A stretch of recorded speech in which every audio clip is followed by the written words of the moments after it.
Tab. What up, Quan? Over there on IG. Turn this music down. Hey, hey. As you can see, we up out of here. It's been a great summer. I enjoyed it. I'm pretty sure the whole team enjoyed it this summer with me. Oh man, everything got slid over to the side. Let me fix this stuff real quick for y'all. But I hope everybody is doing well today. I'm at my new time now. 9 o'clock is when we coming in hot. Coming in hot. Alright. So let me fix this over here. So like I said, shout out to the team, the whole team up there in the corner, DGTA.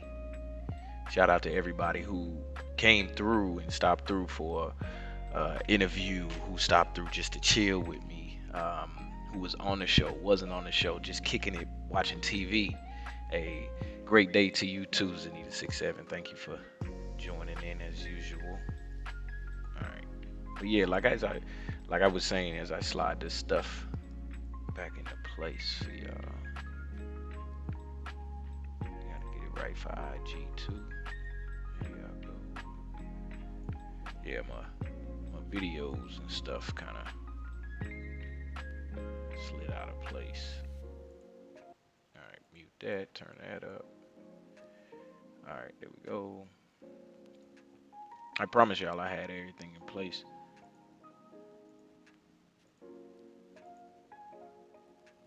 Before right now.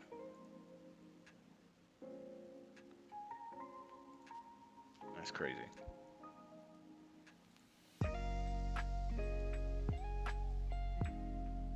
There you go. There you go. All right, bet. I'm here. All right. So, like I said, we up out of here. It was a great summer. Oh, I can't complain.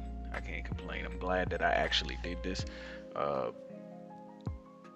because without taking that first step in anything, you'll never know how it'll end. So for me, I'm glad I did this. Let me know that if y'all can hear my mic. Make sure I'm loud enough on the mic. Yeah, I'm glad I did this. I'm pretty sure y'all glad I did this too, because it turned out to bring together a real good show. Great topics. I can still play the game and just chill. It's not like I have to beat myself down just to get in here and do none of this. This was great. So I cherish every bit of it. All right. So with that being said, I got some videos queued up for us. I ain't gonna spend too much time with the intro. So today's topic is reading and writing a budget. Alright. So first of all, we're gonna have my girl, what's her name? Shay Budgets. Shay Budgets down here. I'm looking at my screen down here. Shay Budgets is gonna talk to us about the easiest, simplest way to create a monthly budget, the 6-minute process. So y'all listen to Shay Budgets. I'm gonna get my budget right here on this SimCity, and just ride with me as we move up on out of here, out of the summer office. Hello everyone and welcome back to my channel. So today I'm going to be sharing with you guys how to create a simple monthly budget, a written budget to be specific. And I'm using this notebook from Walmart. Obviously there are a bunch of ways that we could budget, such as Excel worksheets and budget apps and other electronic methods, but oftentimes it's worth just using a notebook or a regular piece of paper. So the first thing that we want to do is calculate our monthly income, and we want to only list our take-home pay. So that's money after taxes, after payroll deductions, after retirement, if you have money coming out of your checks for retirement.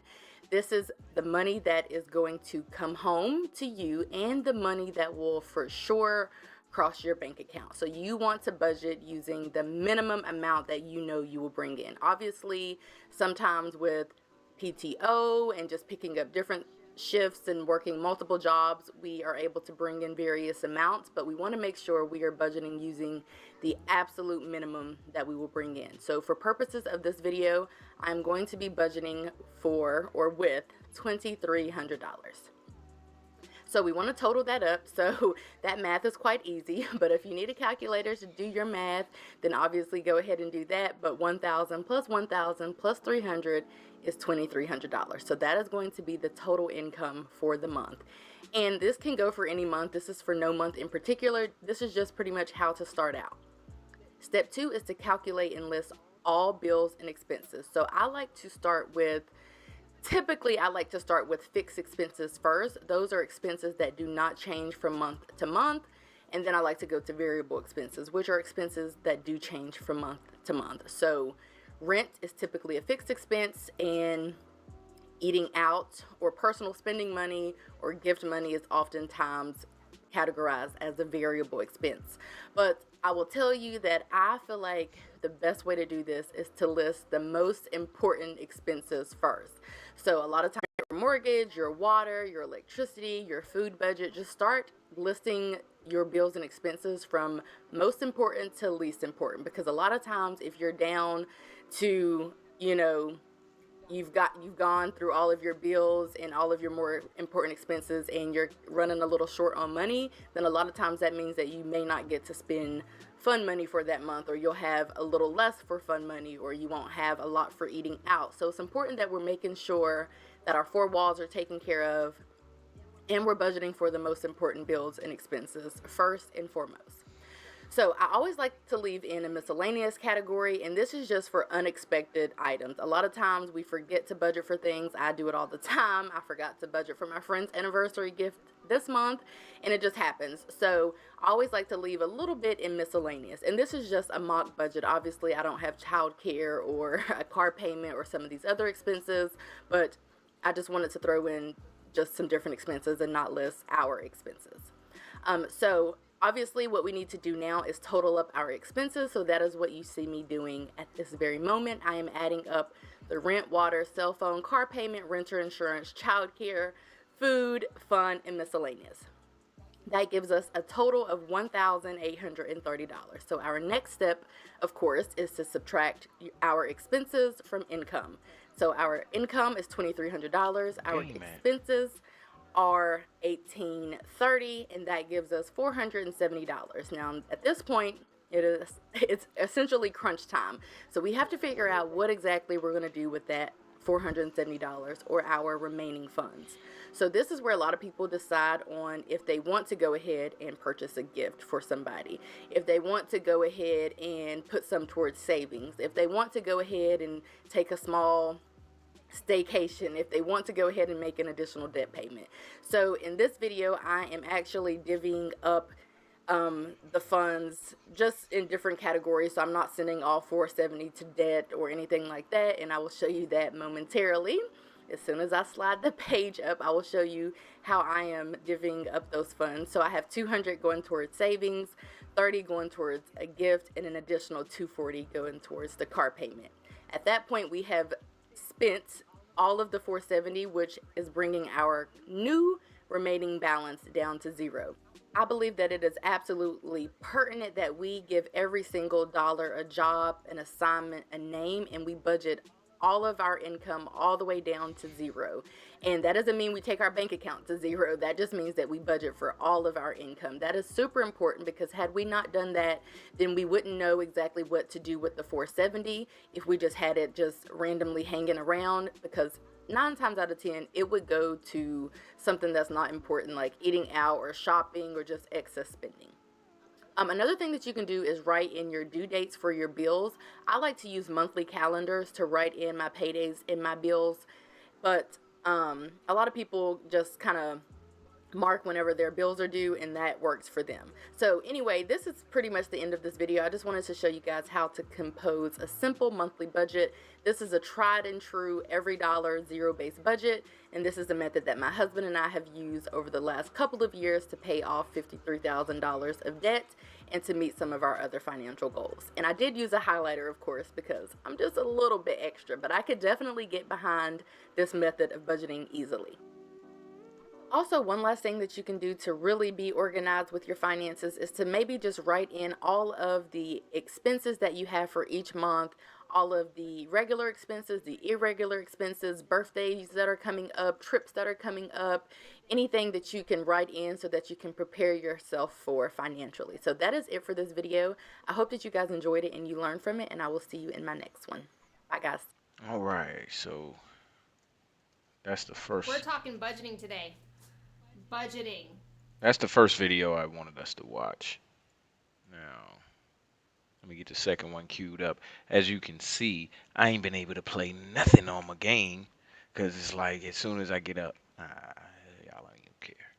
Just watch this video. Now, this is how to make a budget and stick to it. The Ramsey Show.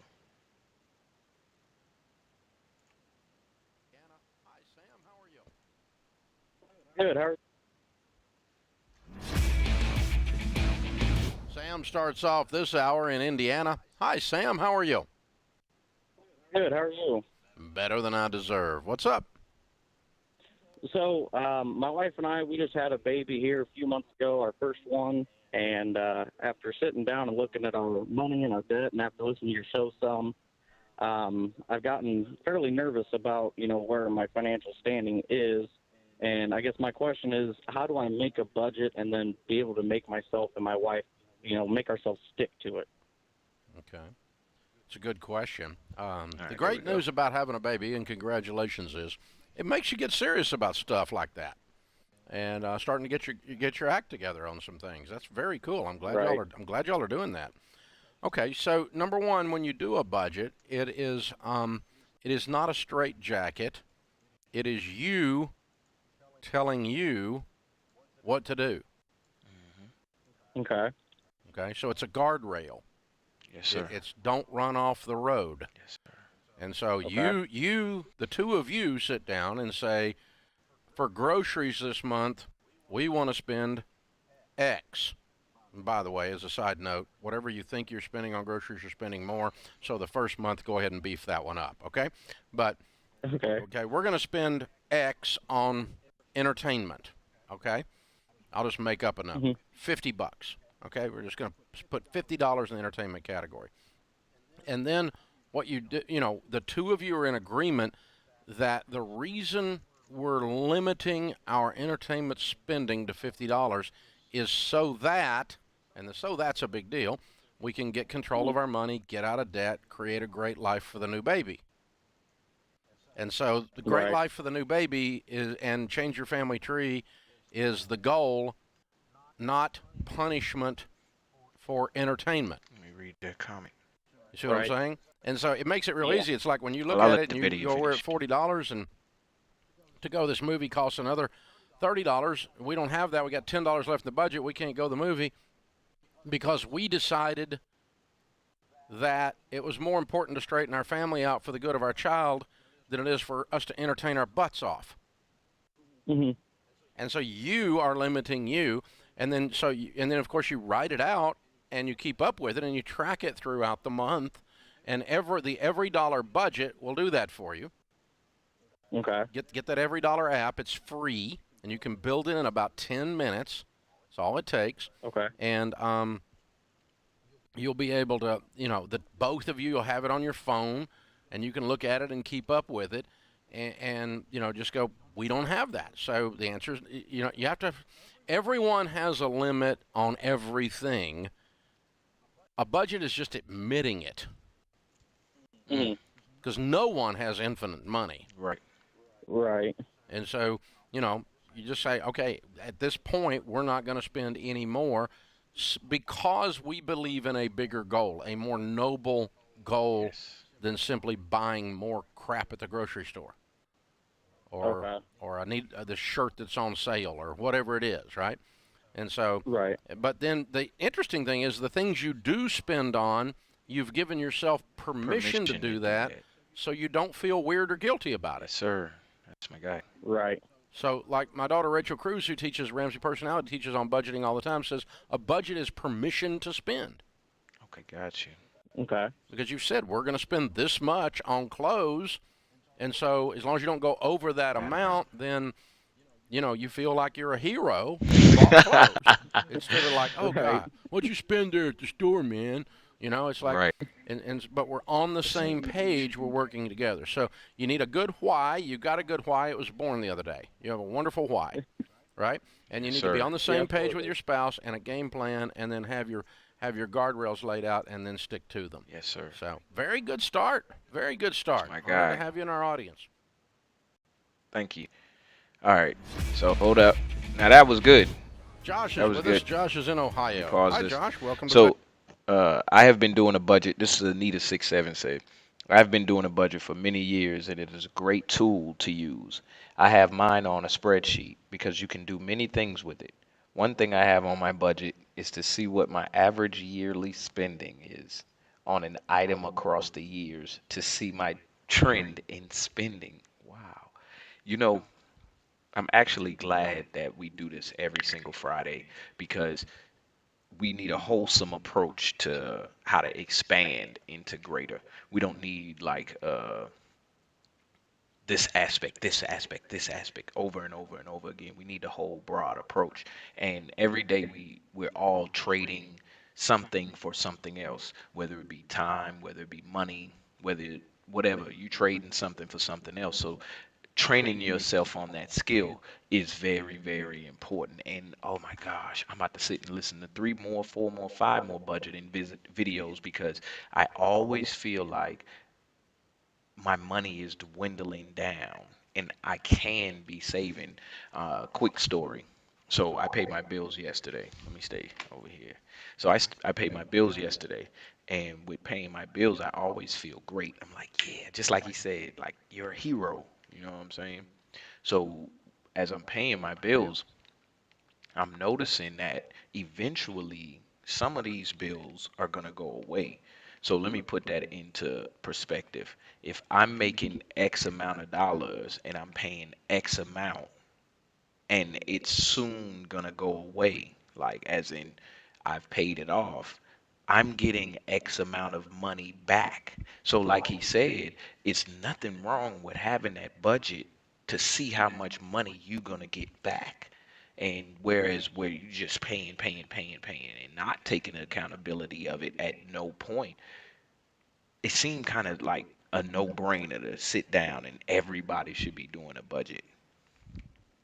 So yeah, let me get back to what we was listening to. And I got one final message that we're gonna listen to at the end, but I'm saving that one. So let me listen to one more short video.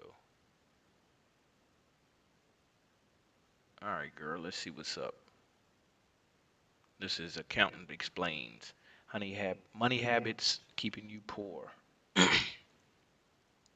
right, let's see. Shout out to the If Navy. you have a love of languages, you may want to consider a career in the Navy. As a cryptologic technician interpreter in the I have spent the last decade of my life immersing myself in the field of finance and money through a degree in finance, a qualification in accounting, and then a career in investment banking. And one of the most life-changing skills I have learned through it all is how to handle my own finances, recognize my bad money habits, and break free from them. So in this video, I'm going to share with you 9 of the most common bad money habits that hold people back and tips on how to break out of them. Number 1, paying yourself last. I first heard of this in the book Rich Dad, Poor Dad by Robert Kiyosaki, and it's one of the blueprints in achieving financial freedom. Robert explains that the way people pay their bills can be broken down into 2 types. The first way is the poor people's habit, and that is through paying yourself last. So as soon as your paycheck comes in, you then pay your rent, your phone bill, your subscriptions, you fund your social plans, and then you'll save whatever's left over, if there is even any money left to save. The second method he talks about is the rich people's habit, and they do the complete opposite. They pay themselves first, and that is what you want to do. Take 10% minimum and put that into your savings account the minute you get paid. Treat it like paying a bill. This is so important, and by doing this, you're guaranteeing that that money will be saved and won't just slip through your fingers through spending. A lot of people are probably thinking, there is no way I can do this. I live paycheck to paycheck. But the surprising thing is when you take that 10% and put it away, your mind will think of ways and structure your spending and structure your finances to last for the whole month. And you won't even realize that you're saving in the background. People don't realize how much they're spending on paying the bills, buying something new, going on that weekend away, and then they save whatever's left. But that is the backwards mentality. The key is to pay yourself first instead of making other people richer by buying their things before you pay yourself. The second bad money habit is getting comfortable with bad debt. It seems that debt these days is actually the norm. People are using debt to buy the smallest of things, to buy presents, to buy clothes. I have a straight rule. That is, unless I can afford to pay for that thing outright in cash, I shouldn't be buying it with any form of debt. Remember, credit card companies want you to be bad with your finances because that's how they make money from this. The average credit card interest rate is 22%, which cancels all kind of benefits and rewards these credit card companies are providing if you're not able to pay them off in time. It is not having a stockpile. This ties into point number 1, which is about paying yourself first. And essentially, it's saving enough so that you have a buffer behind you of about 3 to 6 months. This is super important and will give you peace of mind. Just by having this buffer kept to one side and available to tap into if you need it, you free up that mental energy to designate to more important things. So how do you gather this 6 months of buffer? It's through that paying yourself first. Start putting that 10% away. And once you have your stockpile, then you can start using the additional money you save to building into your investment fund and looking at investments. Number 4 is not knowing your income or expenses properly. Until you know what your starting point is, how do you know where you want to be? There's something called lifestyle inflation, and that is your spending will rise as your income rises. The more money you make, the more you spend. And it's a cycle. Make more money, buy a bigger house, buy a nicer car, spend more, make more. And it's crazy how normal this is, but it is a recipe for disaster. You want to be in control of your finances and mapping out where things are going. A budget tracker is super important, and you want it to include how much you're making, how much you're paying yourself first, that 10% we spoke about, your expenses, so your bills, your mortgage, your rent, your spending, your debt repayments, and so on. And you want to be keeping on top of that budget tracker. At least every 3 months, set a date night with the tracker. People who know exactly where they are financially, they know their assets, they know their liabilities, they have a clear goal on where they want to go financially and all the steps they need to take to get there, are more likely to get a lot of money and build wealth compared to people who just fantasize about money but have no idea how to go about it, how they plan to acquire it, or how to manage it. Just being mindful of this stuff and seeing those numbers in black and white will trigger you into action. 5th bad money habit is having expensive hobbies. A lot of people like to shop, and I guess, part of this is retail therapy. But again, marketing, social media, and these multi-billion-pound organizations love to tell us how much we need to spend our money and spend our cash instead of keeping and investing it. Next up, we have focusing purely on saving. If you want to improve your financial position, you can firstly save more of your existing income, or you can make more money and create more income streams. And the ideal combination is a mixture of both. You can't build wealth if you're making more money and spending it all, but you also can't if you're just focusing on the saving side, because there is a cap to how much you can save. Using those cashback sites will only get you so far. So to truly build wealth, you have to think of both sides of the equation, both how you will save a larger percentage of your income, but also how you will make more money. Saving money side has a cap. The making money side does not. It's infinite. There is unlimited potential upside, whether it's investing in the stock market, asking for a pay rise, starting a side hustle. You want to break the bad money habit of thinking that saving money is going to massively increase your wealth. Number 7, paying too much in taxes. Taxes are going to be the single biggest expense in your life. Whilst everyone has to pay tax, a lot of people just pay it without considering how you can legally reduce your bill. Legally is the key word here. The wealthy, they have knowledge of illegal corporate structures that come with tax advantages. They hire tax advisors that help them minimize their tax bill. So if you want to get one step ahead, one of the best ways to increase your wealth is through understanding tax rules in a way that stack up in your favor.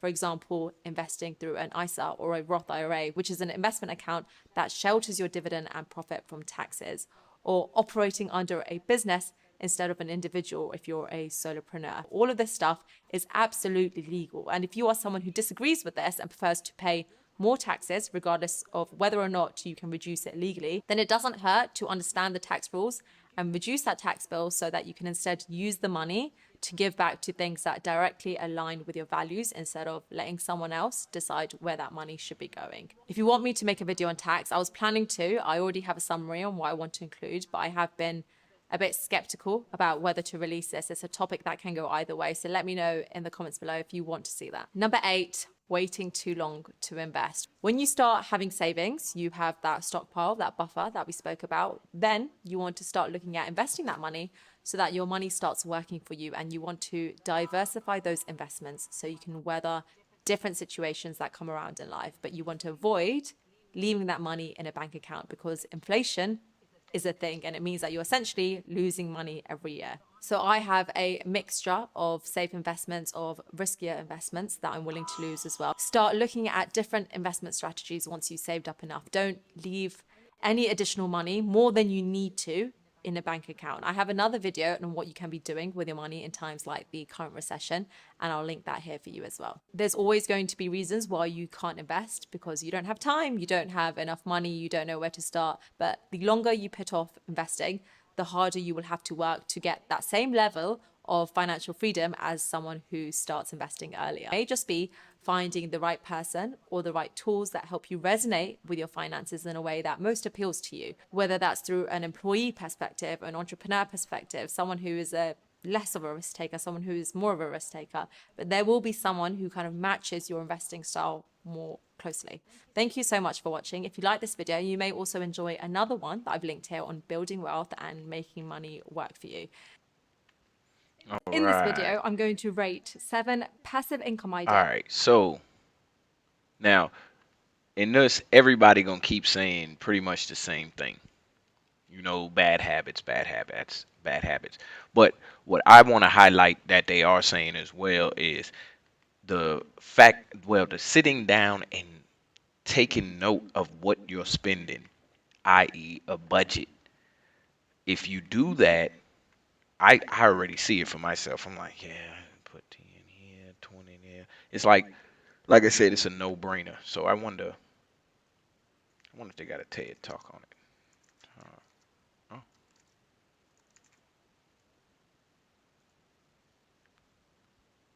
Let's see.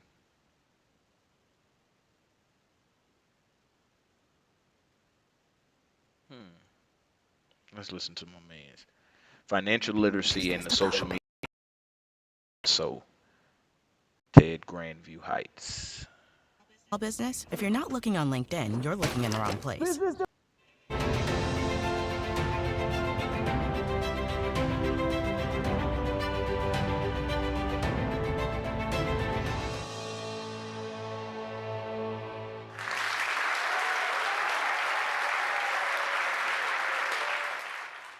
A new generation began in 1985. Leading edge babies are now in their 30s.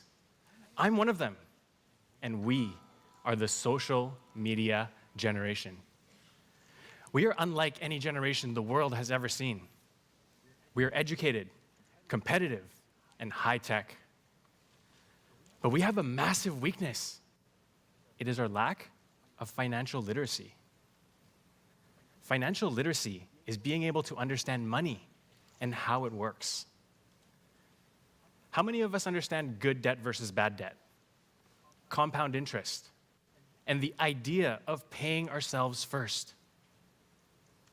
If we don't understand money, how will we be able to buy the things we want to buy, do the things we want to do, and one day retire debt-free? As a member of the social media generation, I live in the present. We are so present that we have a hard time thinking about the future. Don't ask me what I want for dinner tomorrow. That's a future me problem. Yeah. And this applies to our finances Hey, what's as up, well. O? Good to see you Future in me here with us. We'll deal with it. Where's this all coming from? I wonder if I It's got coming any from comments us. on. Owes us something. We feel entitled. We want our ego to be stroked. We want the good things in life, and we want them now. Instant gratification. As part of the social media generation, I grew up with smartphones and social media. My friends and I would rather send text messages and videos than meet up in person. Phone calls? Pfft, not our thing. We use social media to let others know what's happening in our lives. Hey, did you see that on my Instagram story? Is what we commonly ask our friends. Right. And we only show the world the best of our best. We are a generation that's motivated by likes, comments, views, and shares. What other people think about us is so important. Sometimes we forget that social media also shows the best of other people's lives. And when we see what they have, we say, "Ooh, I want one of those." A few months ago, I saw a TikTok video where someone used an air fryer to make some healthy fried chicken. Come on, healthy fried chicken? How could I say no to that? I bought an air fryer. That's my guy. Yes, sir. It was $100 I didn't need to spend. And when asked about this impulsive purchase, I say, TikTok made me buy it. Our lack of financial literacy is hurting our generation. Run the world? We aren't ready for that yet. The only thing we are running up right now is our credit card debt. We are incurring record levels of debt at high interest rates. Compound interest is working against us. And why are we going into debt? We're buying things we can't afford to impress people we don't even know or even care about. We are setting ourselves up for failure by not understanding how money works. We're making money decisions based on entitlement and ego. Add easy access to credit to this mix, Gotcha. and this is a recipe for disaster. 5 years ago, I made one of the worst financial decisions of my life. I love luxury cars. I remember seeing some breathtaking photos of luxury cars on Instagram. I had to have one. Hey, I deserve it, right?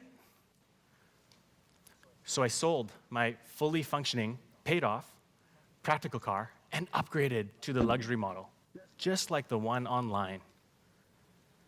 The car cost $65,000. The monthly payments were high, and the depreciation, huge. It was a terrible financial decision at the time. But my friends were impressed. "Oh my gosh, it's so beautiful. Look at how cool it is," they said. And I received a lot of likes, comments, views, and shares on social media. I was stoked, and my ego was pumped. The car salesman told me, "If we increase your monthly payments from 60 to 84 months, the payments fit your budget." Awesome, I thought. It fits my budget, yes! But I didn't realize that increasing the monthly payments from 60 to 84 months almost doubled the interest that I had to pay. Dinner for the next 84 months was either instant noodles or macaroni and cheese. We need to become financially literate. We need to understand money and how it works. We need to learn how to use credit the right way. And when we do, we'll start making smarter financial choices. In just 10 years, my friends and I of the social media generation will make up 75% of the global workforce. We'll be in charge of running businesses, education and legal system, police and military forces, government, you name it, we'll be running it. But also, in just 10 years, our parents will be passing down massive amounts of wealth to us. Right. And if we don't know how to take care of this wealth, It's we gonna won't give have it it to for very somebody long. else. Becoming financially literate is non-negotiable. Hey, it's a no-brainer. For the first 27 years of my life, I was not financially literate.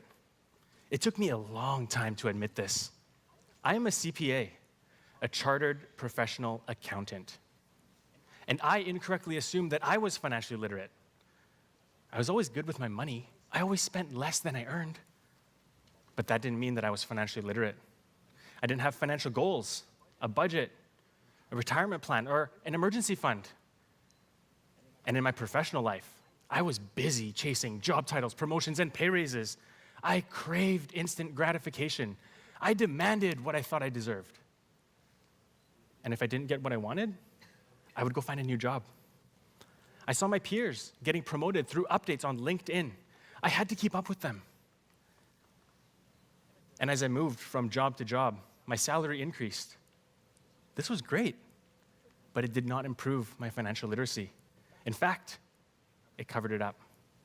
It allowed me to justify spending more because I earned more. One afternoon, I was working remotely, sitting at my kitchen table. I opened my Instagram app. The first picture that popped up was of my friend and his family with their new Tesla Model 3 in front of their new home. Picture perfect. Man, I wanted everything in that photo. Family, new car, beautiful home. This got me thinking about my financial goals. What do I want that I currently don't have? Well, I wanted a fancy new watch. I wanted a new laptop and a new cell phone. And then I realized something. When I saw my friends posting photos of fancy new things, I wanted them too. There was only one way for me to obtain these new things. I needed more money. I just had to find a way to earn more. I thought that the easiest way to earn more money was just to get promoted. And that afternoon, I asked myself one simple question that would change my life forever. If I was offered my boss's job tomorrow, would I take it? If I was offered my boss's job tomorrow, would I take it? In my mind, the answer was an automatic yes, a promotion. Of course, I worked hard. I was entitled to it. More pay? Perfect for my ego and all of the things that I wanted to buy. But that afternoon, to my surprise, my gut reaction said no. No. Immediately, a tsunami of emotions rushed in. Happiness, sadness, confusion, fear, overwhelm. Why was I feeling this way? I broke down and I started to cry. They were tears of sadness. In that moment, I realized that I was living a lie. Lucky number good 7. commercial, I guess. 7 days of the week, 7 wonders of the world. That's what's up. We're gonna let this commercial ride out real quick. BMW. All right. In that moment, I realized that I was in a vicious cycle of lifestyle creep. When I earned more, I spent more. And in that moment, I realized that material things and money owned me.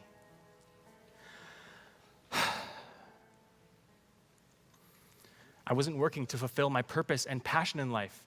I was working at a job just for the money. And the money to pay for things, to impress people I don't even know or even care about. I was so focused on the present moment, I didn't even consider my financial future. I was a CPA and not financially literate. How ironic, right? Entitlement, ego, and a lack of financial literacy were ruining my life. Something had to change. I decided to take action. I decided to change my financial life. So I bought every personal finance book and self-help book that I could find. I read them all. I researched how to make a budget, and I put my trusty Excel skills to work. Yes, sir. I found mentors and hired coaches to guide me. It wasn't easy, but eventually I became financially literate. Something about me felt different when I became financially literate. I felt free of entitlement, free of craving instant gratification. Over the next 5 years, I paid off my high interest debt. I doubled my savings rate. I built an emergency fund. I invested money for retirement. And in year 5, I bought a modest home. Becoming financially literate changed my life. And I felt my friends and other people change theirs too. Job titles, promotions, and pay raises no longer motivated me. I started my own business. I started fulfilling my life's purpose.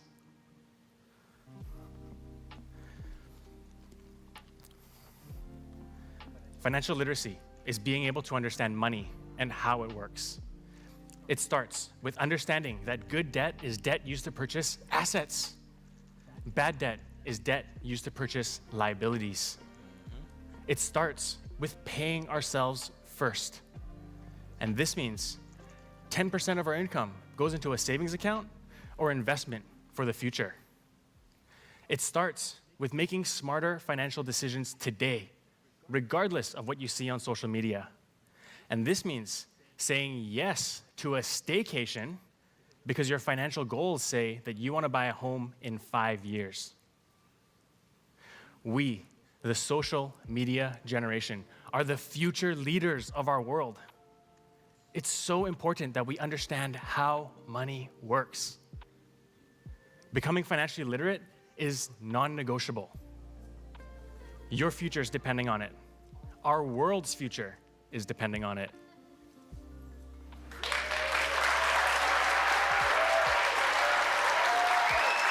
That's my guy.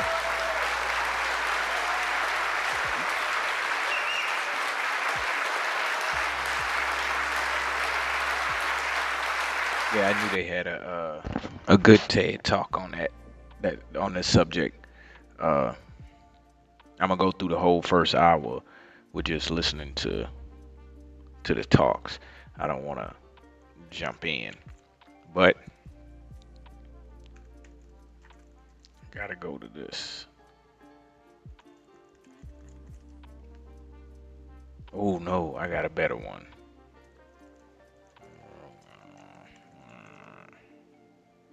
Let's see what he got to say.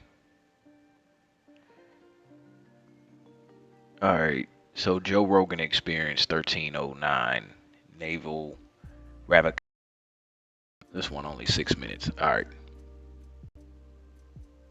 With FanDuel, a 3-week Let's see what Joe free trial of Rogan NFL was Sunday talking about on his show.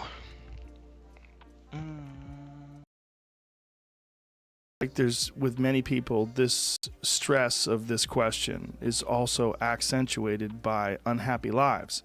It's accentuated by unhappy choices, by being trapped. Live my life this way. What's the meaning of life if this is my life? Which is why I always start with, let's get you rich first. Because look, Buddha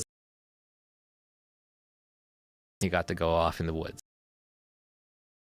Was if you wanted to be peaceful inside, you would become a monk. You would renounce everything. You would become an ascetic. You would give everything up. You'd renounce women, men. You'd renounce children. You'd renounce money. You'd renounce politics, science, technology, everything. And you would go out in the woods by yourself. You had to give everything up to be free inside.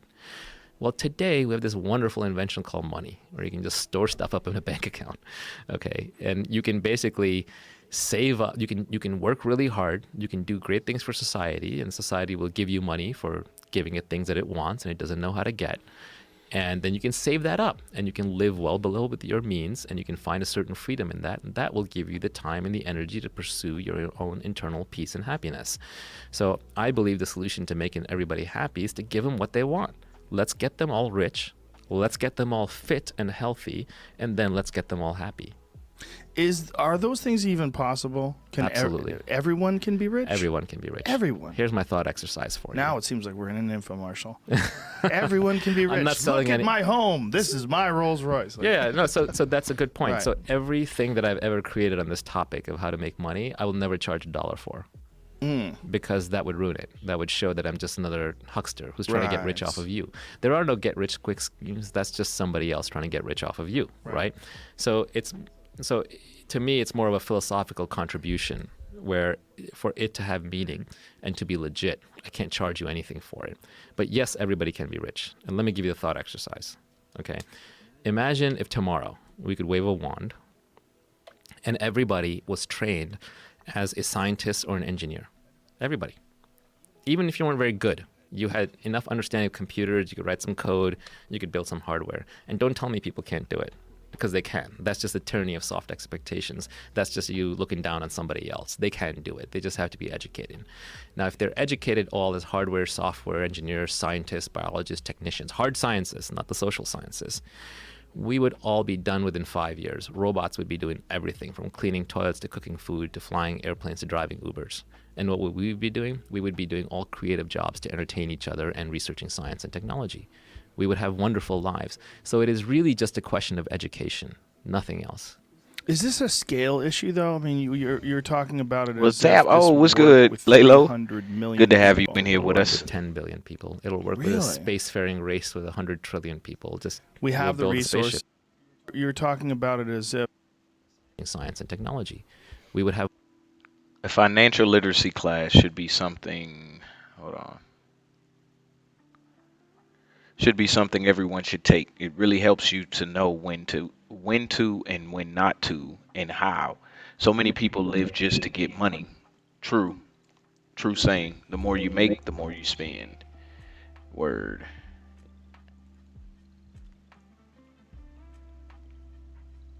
I took economics in high school, so maybe, I don't know. I think it's bubbling back up.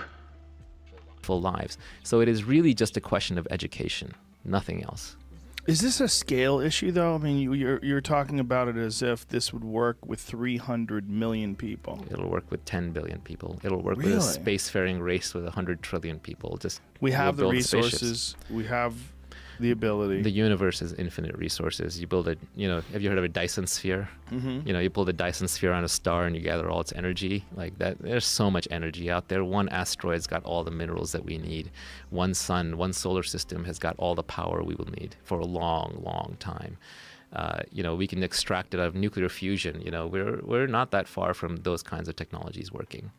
It's just a question of guts and and interest. Like we should be building nuclear fusion test plants on the moon. The moon should be littered with them. It's no downside. Right. Yeah. If you could, how would that work? Well, To send a bunch of people up there to work? Well, the problem, robots. The problem with Yeah. fission, nuclear fission, is that nature creates energy through nuclear energy, right? Like the sun creates energy, nuclear energy. Now, for transmission, we use photons because photons don't interact, and so photons are great for information transmission, but they're actually not great for energy transmission. For energy creation, you want nuclear to work. And the problem is because nuclear energy, we built it with a bomb, we have dirty nukes, all those kinds of problems. We have Fukushima, 3 Mile Island, Chernobyl. We don't innovate anymore on nukes. Imagine if when the first steam engine blew up, we said, oh, no more steam engines for a while, or Right. very carefully regulated, $1 billion of regulation. Mhm. You can't innovate that way. When the first airplane crashed, we said, no more innovation in airplanes, right? So we need a way to iterate on nuclear fission and eventually fusion and get them working safely, cleanly, passive failure, etc., if we're going to find our way out of the energy trap. And the best place to do that is someplace like on the moon or Mars. Do you think that that's actually a possibility that they could get nuclear power to the point where it's not a detriment? Because what everyone's worried about is a meltdown, right? Yeah. And we do have these old plants that are running on this. This is 50-year-old ancient- technology. It's crazy because there's no ability to shut them off. Right, very old technology. They do now have Gen 4 nuclear reactors that are passive fail-safe. So, in other words, when they fail into when you pull the plug on them, they fail into a state where there's no leakage, there's no problem. Right. Their default is a positive outcome, as opposed to the current ones, the old ones, where if you unplug them, like. And you get a these, nuclear even meltdown. these Gen 4 are just Gen 4. They're not Gen 5. They're not Gen 6. 80, Gen Yes. 100, where we're in Right. microprocessors, right? And that So- should be something that people are working towards. I hope so. I mean, in an ideal world, we would just. The problem is, if you have nuclear energy on the moon, how do you get it home? Right. So what you actually got to do is you got to rev it on the moon, and you're using it there maybe to launch more satellites, more rockets further out into the solar system, and that's the initial use case. But then eventually, the technology gets so good, you can bring it home. All right. So the reason why I wanted to hop over to Joe Rogan is because, as you can tell, the notch or the piece that's behind the life that you want to live is the information you hold on how to get it, the education you hold on how to get it. If you're not educated on something, that means you don't have the experience on it. You don't know how to use it. Whatever you want to say, that's gonna hold you back. And finance is no exception to that. Let's listen to another one. Get NFL Sunday Ticket and YouTube TV to watch up to 4 games live at once with Multiview. The Joe Rogan Experience. I've always wanted to be good at chess. That would be a thing that would be like cool to tell people, like, yeah, I'm really good at chess. Really? Yeah. Yeah, I guess so. Be a thing. If I someone, guess if so. anybody But that also, I've ever met Joe, that is, like you're really good at a lot of other things. So yeah, it's but like chess is one of them ones that's like universally respected, right? You meet a dude who can play some chess, like, oh, okay. Gary, how's your chess game? Terrible, non-existent. What is what? Now checkers, on the other hand. They'll fuck you up. Yeah, fuck They'll you take up. your soul in Check- checkers. Yeah. Yeah. You know, flip it up on its side, beat you all day in Foursquare. That's about it. Oh my God. There's only so many games, and there's only so many I love games. hours in a day. That's the problem. I recently, this is so silly.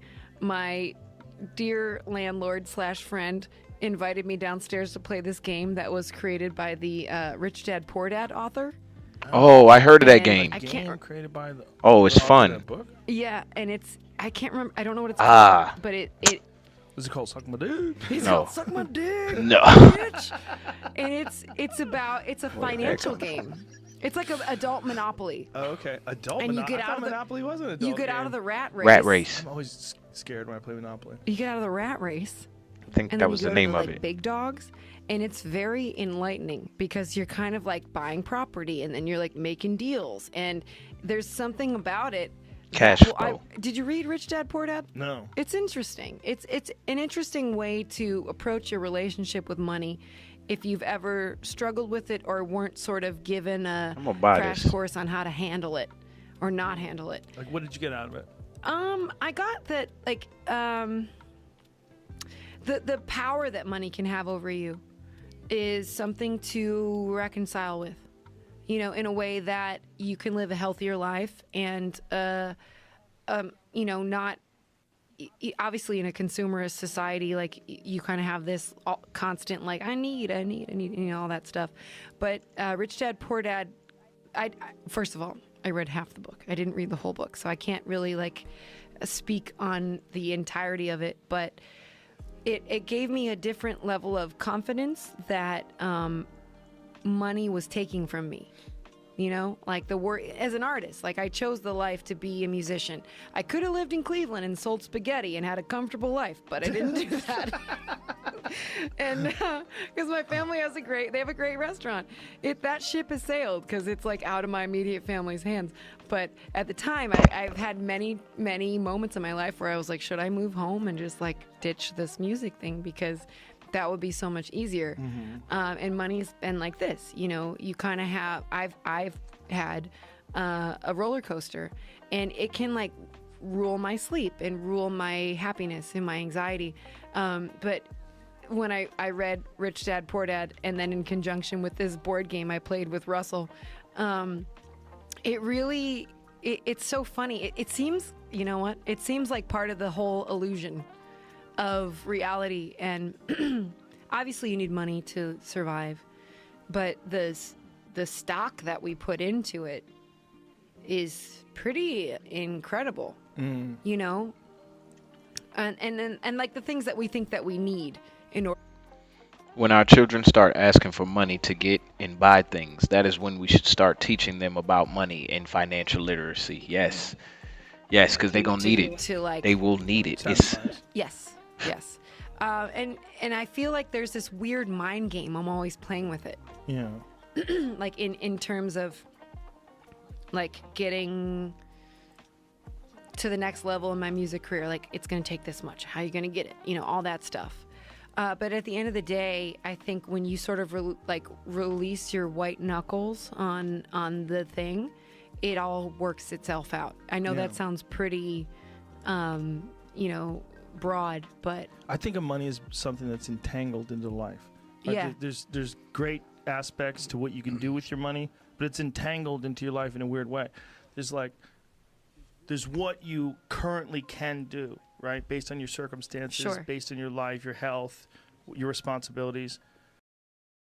Do and there's what's humanly possible for you to do. And when you see people that are making a lot of money, and you see that money starts to get you thinking that that's what you should do.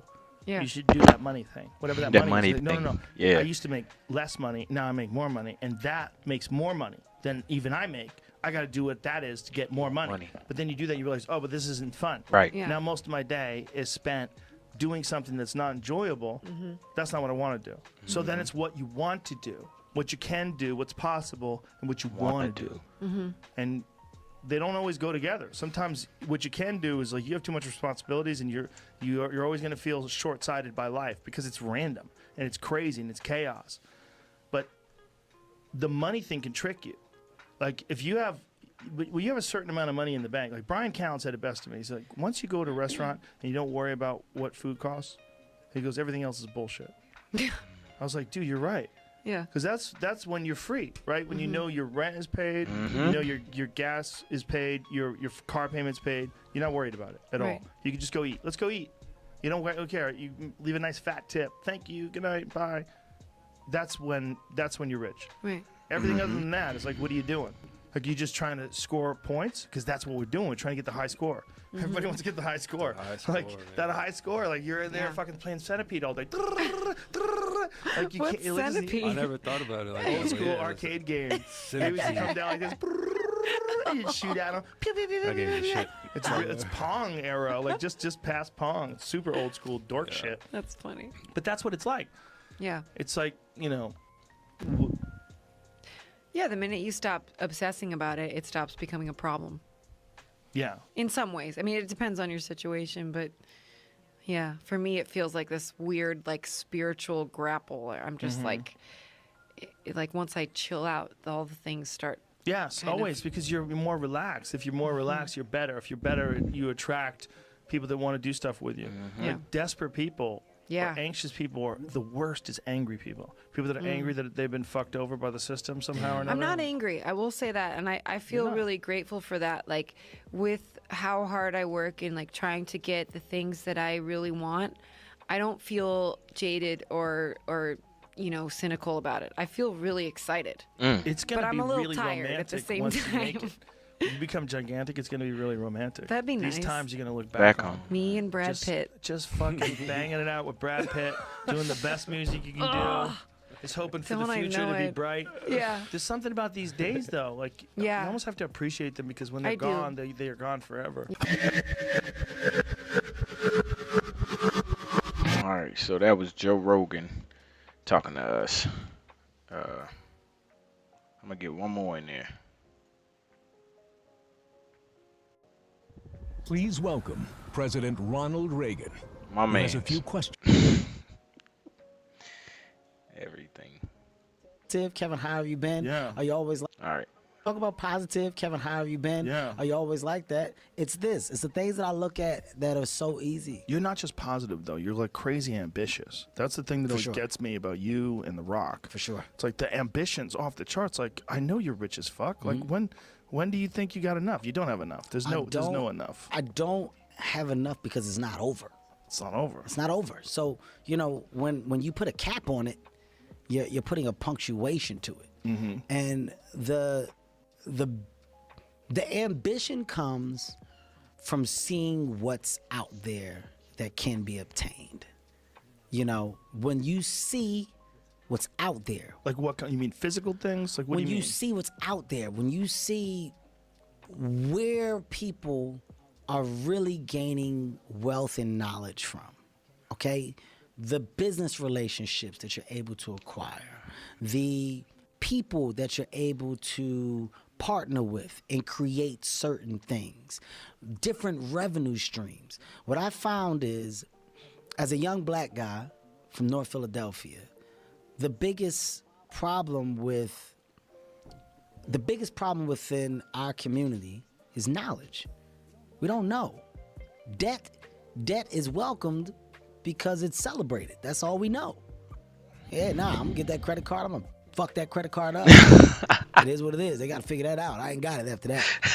Yeah, well, you know what? I'm getting student loans. They gave it to me. Then after that, shit, it is what it is. I'm figuring it out.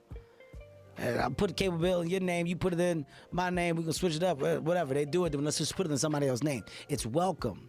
The hustle is welcome. The knowledge of banks and what you can do or can't do is fucking, you don't even get it. Because you go to check cashing places. The reason why you go to check cashing places is because I don't want to go do that shit with the banks. I don't trust that.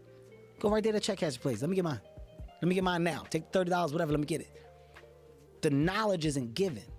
So it's not till you obtain that knowledge and understanding that you go, oh shit. Oh, this is why you put money up.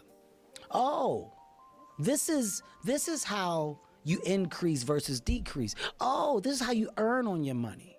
Oh, wow. I can gain wealth by investing in what? The stock world is what? How many people partake in the stock world? And is there a part that isn't necessarily gambling? Is there a low risk part? The information isn't there. Right. So it's not till I got to a certain level and a certain group of people where I got it. And now that I got it, I want to give it. So now I'm going to give it to the people that I know need it most.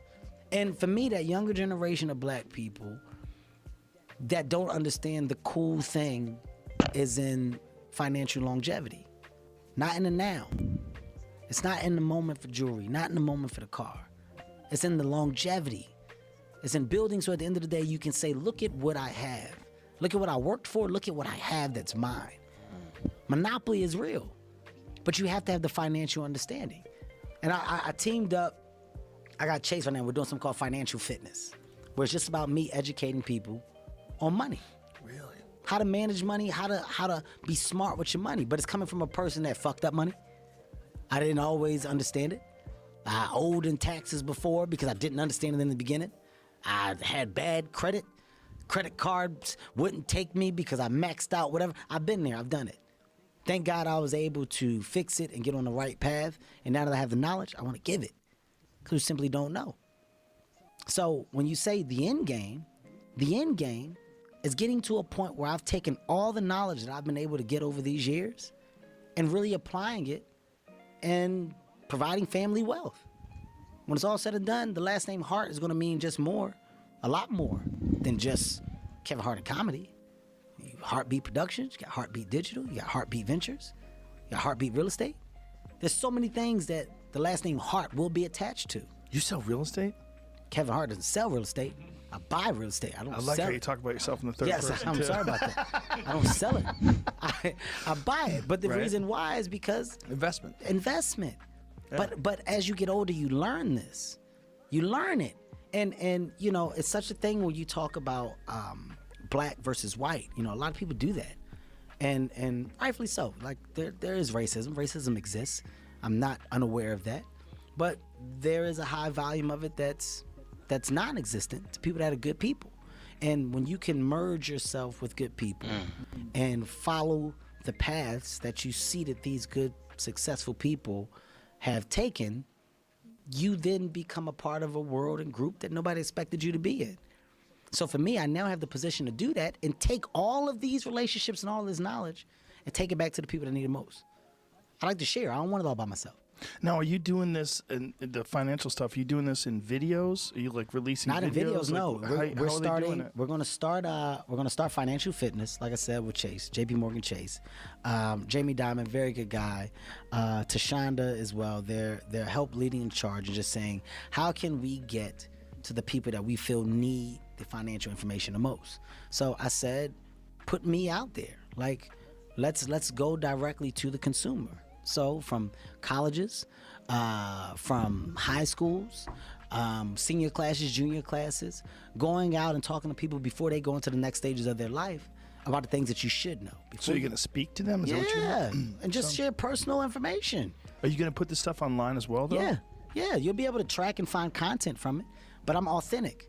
So I said the best way to really do it is to put me in a position to be heard. Right. I want to be heard. Like it's a different story what I explained to the people of JP Morgan Chase just when we were talking about this, and there's an amazing board of people that are just figuring this out and the best way to go and do it. And I said, you can't have the white guy that's never been to the hood or who's not from the hood or has no idea how the economy works here and what the real troubles are. You can't throw that man in the situation to talk to people because I'm not listening to you from the gate because you don't relate. I don't relate to you.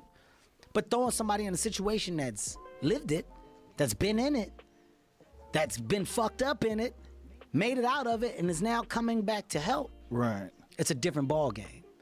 And that's what I want to be.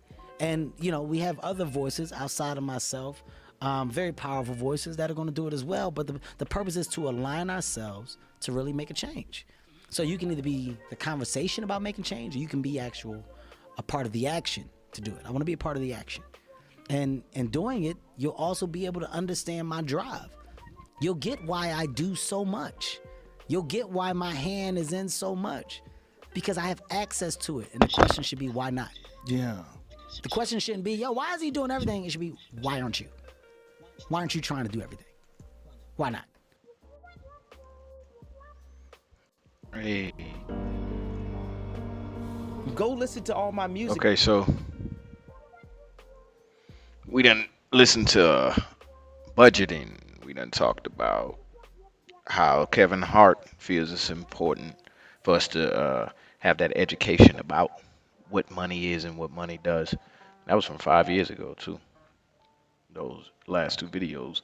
Well, all of those Joe Rogan videos. Sorry. So I'm gonna give you my little spill on this again, and then I'm gonna close us out with a message from my guy Earl. So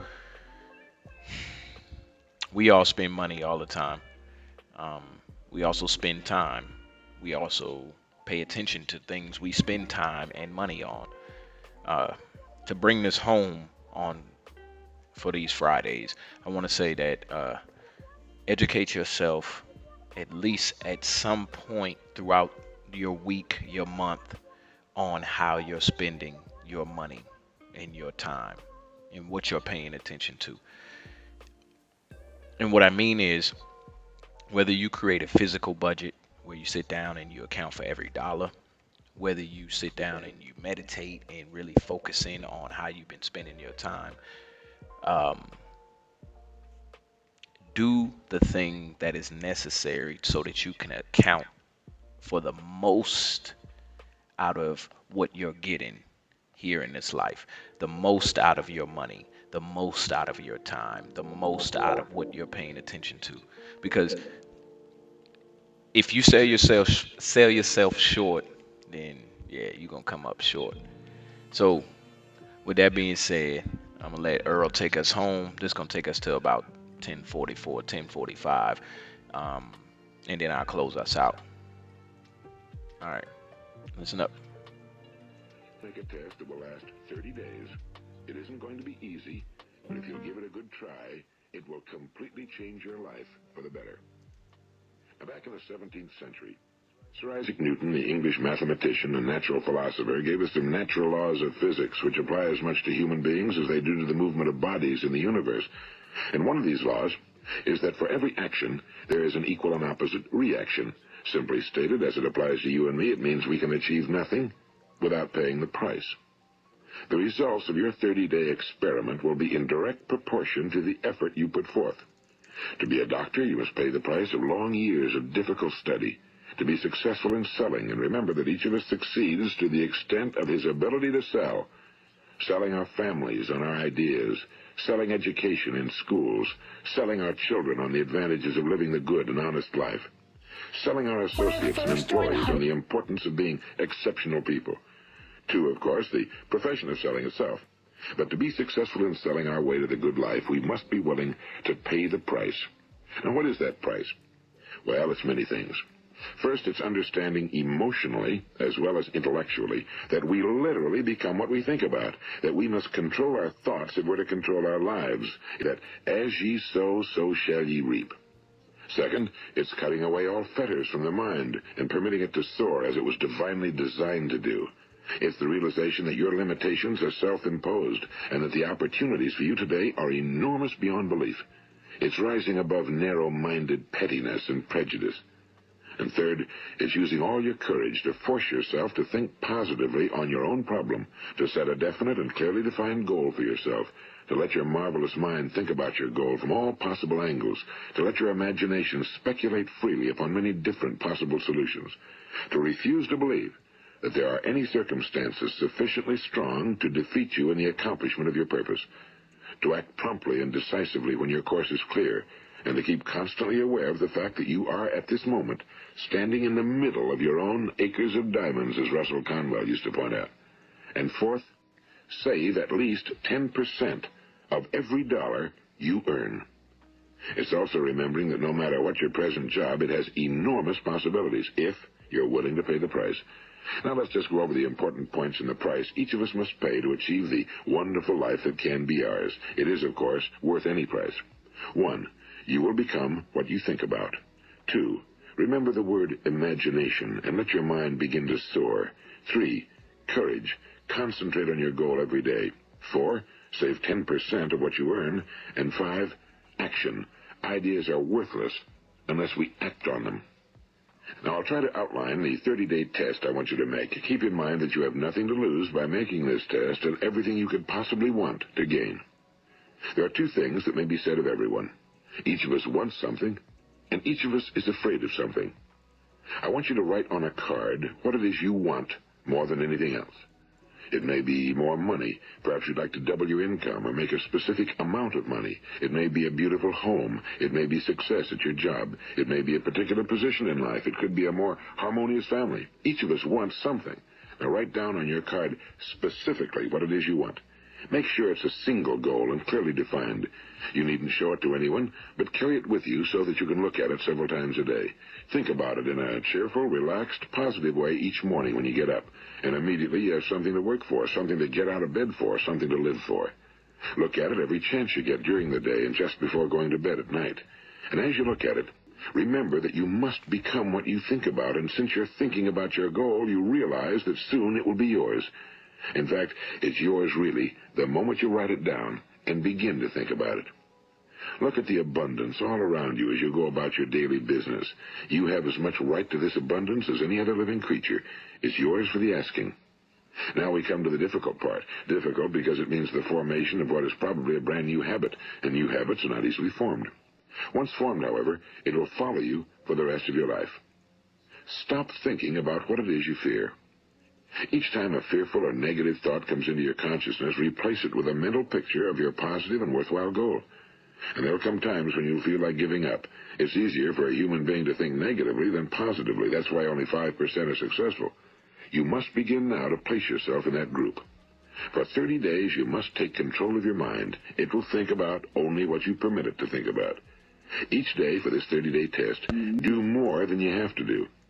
In addition to maintaining a cheerful, positive outlook, give of yourself more than you've ever done before. Do this knowing that your returns in life must be in direct proportion to what you give. The moment you decide on a goal to work toward, you're immediately a successful person. You are then in that rare and successful category of people who know where they're going.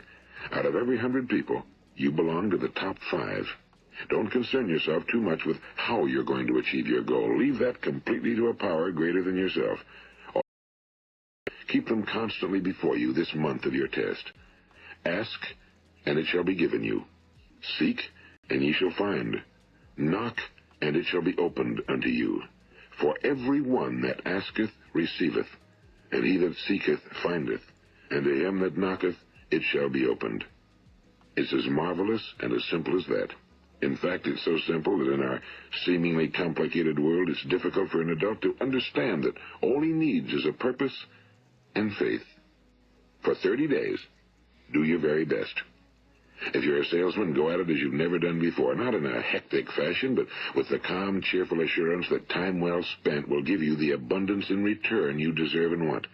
If you're a homemaker, devote your 30-day test to completely giving of yourself without thinking about receiving anything in return, and you'll be amazed at the difference it makes in your life. No matter what your job, do it as you've never done it before for 30 days. And if you've kept your goal before you every day, you'll wonder and marvel at this new life you've found. Dorothea Brand, the outstanding editor and writer, discovered it for herself and tells about it in her fine book, Wake Up and Live.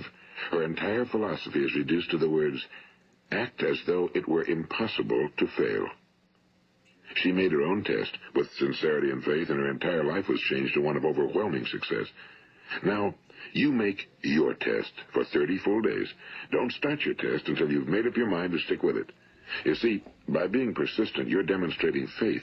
Persistence is simply another word for faith. If you didn't have faith, you'd never persist. If you should fail during your first 30 days, by that I mean suddenly find yourself overwhelmed by negative thoughts, You've got to start over again from that point and go 30 more days. Gradually, your new habit will form until you find yourself one of that wonderful minority to whom virtually nothing is impossible. And don't forget the card. It's vitally important as you begin this new way of living. On one side of the card, write your goal, whatever it may be. On the other side, write the words we've quoted from the Sermon on the Mount.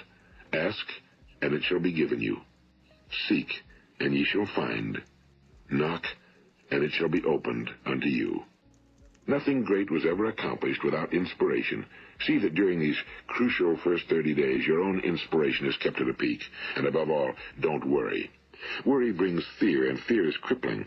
The only thing that can cause you to worry during your test is trying to do it all yourself. Know that all you have to do is hold your goal before you. Everything else will take care of itself. Remember also to keep calm and cheerful. Don't let petty things annoy you and get you off course. Now, since making this test is difficult, some will say, why should I bother? Well, look at the alternative. No one wants to be a failure. No one really wants to be a mediocre individual. No one wants a life constantly filled with worry and fear and frustration.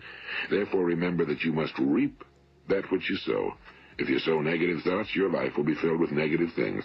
If you sow positive thoughts, your life will be cheerful, successful, and positive. Now, gradually, you will have a tendency to forget what you've heard on this recording. Play it often. Keep reminding yourself of what you must do to form this new habit. Gather your whole family around at regular intervals and listen to what's been said here. You know, most men will tell you that they want to make money without understanding the law. The only people who make money work in a mint. The rest of us must earn money. This is what causes those who keep looking for something for nothing or a free ride to fail in life. The only way to earn money is by providing people with services or products which are needed and useful. We exchange our time and our product or service for the other man's money. Therefore, the law is that our financial return will be in direct proportion to our service. Now, success is not the result of making money. Making money is the result of success, and success is in direct proportion to our service. Most people have this law backwards. They believe that you're successful if you earn a lot of money. The truth is that you can only earn money after you're successful. It's like the story of the man who sat in front of the stove and said to it, give me heat, and then I'll add the wood. How many men and women do you know, or do you suppose there are today, who take the same attitude toward life? There are millions. We've got to put the fuel in before we can expect heat. Likewise, we've got to be of service first before we can expect money. Don't concern yourself with the money. Be of service, build, work, dream, create. Do this, and you'll find there's no limit to the prosperity and abundance that will come to you. Prosperity, you know, is founded upon a law of mutual exchange. Any person who contributes to prosperity must prosper in turn himself. Sometimes the return will not come from those you serve, but it must come to you from someplace, because that's the law. For every action, there is an equal and opposite reaction. As you go daily through your 30-day test period, remember that your success will always be measured by the quality and quantity of service you render, and money is a yardstick for measuring this service. No man can get rich himself unless he enriches others. Now, there are no exceptions to a law. You can drive down any street in America and from your car estimate the service that's being rendered by the people living on that street. Had you ever thought of this yardstick before? It's interesting. Some, like ministers and priests and other devoted people, measure their returns in the realm of the spiritual, but again, their returns are equal to their service.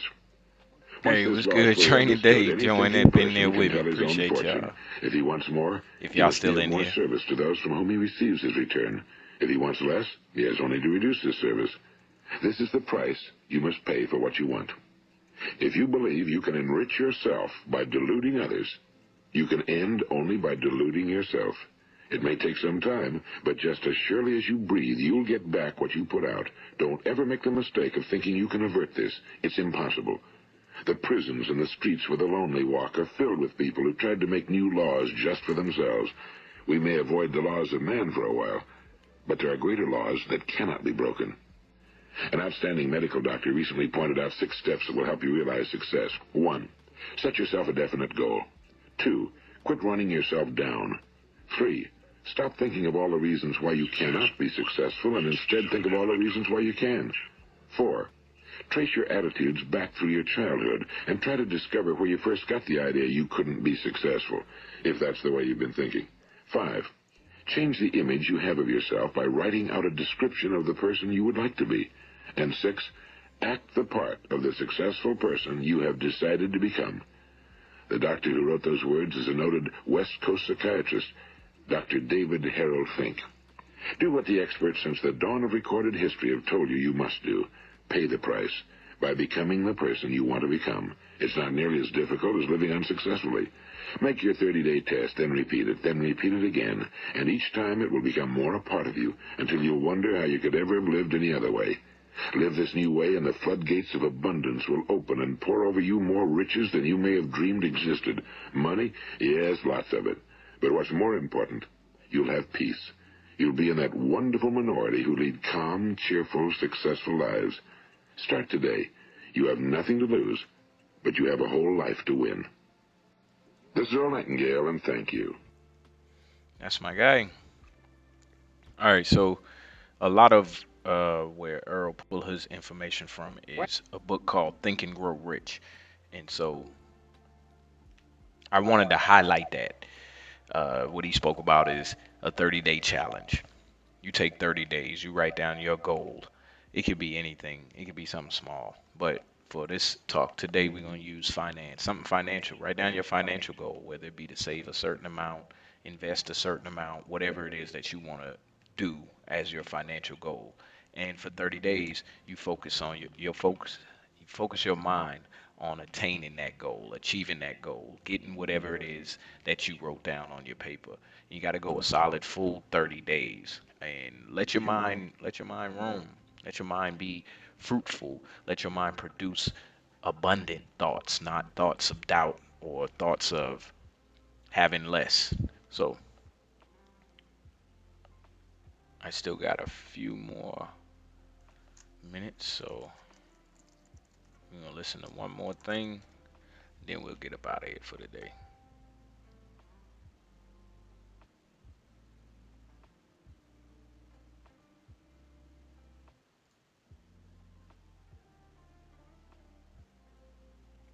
No offense, but if you still think stocks, real estate, or crypto are the best passive income investment, my search led me to the study of the spiritual forces with which all of us are blessed. And it was in this field that I came upon a clue which has enabled me to help millions of people to find their earthly destinies. I want to describe my discovery in the simplest terms possible, because it will reveal to you why it is true that whatever the mind can conceive and believe, the mind can achieve, regardless of how many times you may have failed in the past or how lofty your aims and hopes may be. I caught my first fleeting glimpse of the profound law which provides the means by which we may choose our own purpose in life and attain it, while I was being coached by Andrew Carnegie during the organization of the Science of Success philosophy. I had just finished telling Mr. Carnegie that I feared he had chosen the wrong person to give the world the first practical philosophy of personal success because of my youth, my lack of education, and my lack of finances. Well, at this point, Mr. Carnegie delivered a lecture that I shall never forget because it changed my entire life and paved the way for my helping to change the lives of millions of people, some of them not yet born. Let me call your attention to a great power which is under your control, said Mr. Carnegie. A power which is greater than poverty, greater than the lack of education, greater than all of your fears and superstitions combined. It is the power to take possession of your own mind and direct it to whatever ends you may desire. This profound power, Mr. Carnegie continued, is the gift of the Creator, and it must have been considered the greatest of all of his gifts to man, because it is the only thing over which man has the complete and unchallengeable right of control and direction. When you speak of your poverty and lack of education, Mr. Carnegie explained, you are simply directing your mind power to attract these undesirable circumstances, because it is true that whatever your mind feeds upon, your mind attracts to you. Now you see why it is important that you recognize that all success begins with definiteness of purpose, with a clear picture in your mind of precisely what you want from life. Then Mr. Carnegie continued his speech with a description of a great universal truth, which made such an impact upon my mind that I began then and there to give myself a new outlook on life and set up for myself a goal so far above my previous achievements that it shocked my friends and relatives when they heard about it. Everyone, said Mr. Carnegie, comes to the earth plane blessed with the privilege of controlling his mind power and directing it to whatever ends he may choose. But, he continued, everyone brings over with him at birth the equivalent of 2 sealed envelopes, one of which is clearly labeled, the riches you may enjoy if you take possession of your own mind and direct it to ends of your own choice. And the other is labeled, the penalties you must pay if you neglect to take possession of your mind and direct it. And now let me reveal to you, said Mr. Carnegie, the contents of those 2 sealed envelopes. In the one labeled riches is this list of blessings. 1, sound health. 2, peace of mind. 3, a labor of love of your own choice. I encourage everyone to 4, start savings account. Even the freedom smallest from fear amount and worry. each month adds up. 5, Yes. a positive mental attitude. 6, material riches of your own choice and quantity. In the sealed envelope labeled penalties, Mr. Carnegie continued, is this list of the prices one must pay for neglecting to take possession of his own mind. 1, ill health. 2, fear and worry. 3, indecision and doubt. 4, frustration and discouragement throughout life. 5, poverty and want. 6, and a whole flock of evils consisting of envy, greed, jealousy, anger, hatred, and superstition. Now, my mission in life is to help you and everyone who needs my help to open up and use the contents of the sealed envelope labeled riches.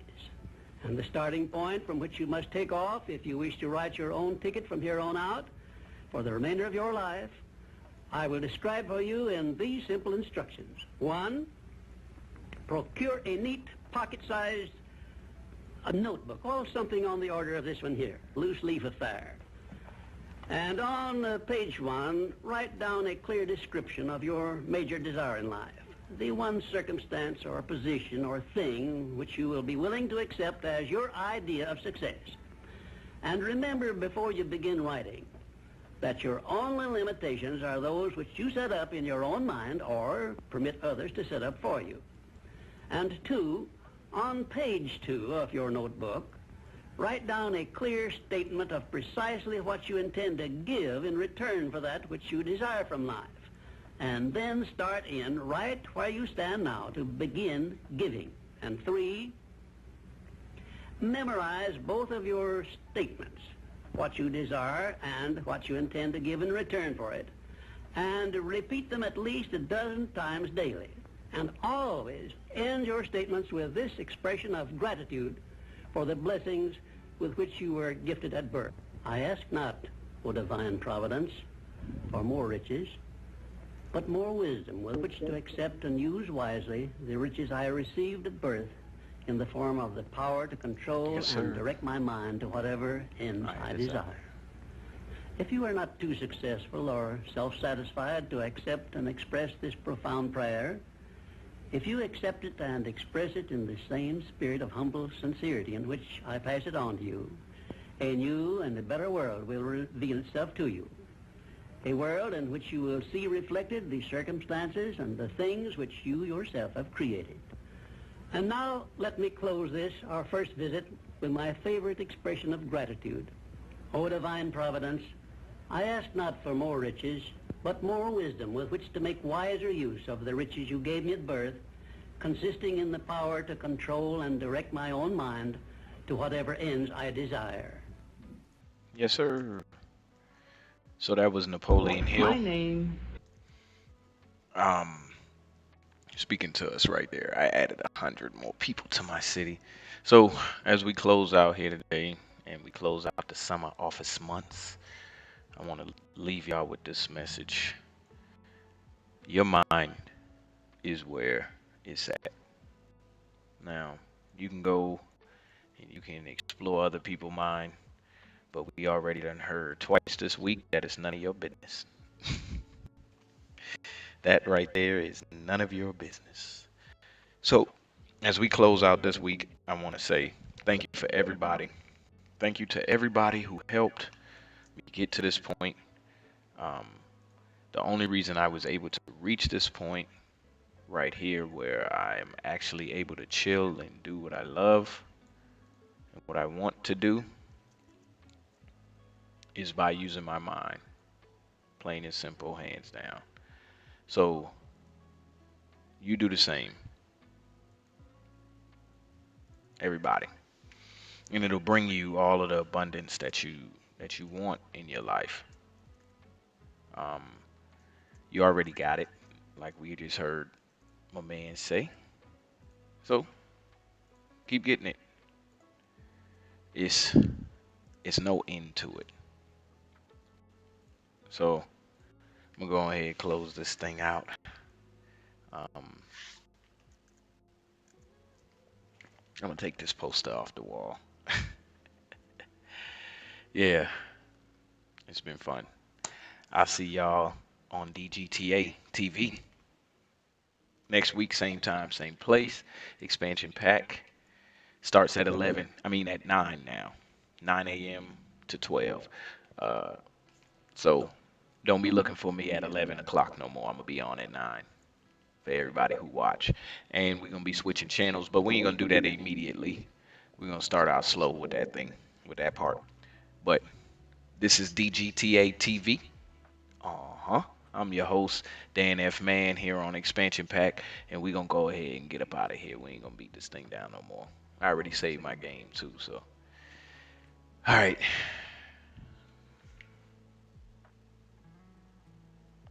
This was fun. All right, y'all. Peace.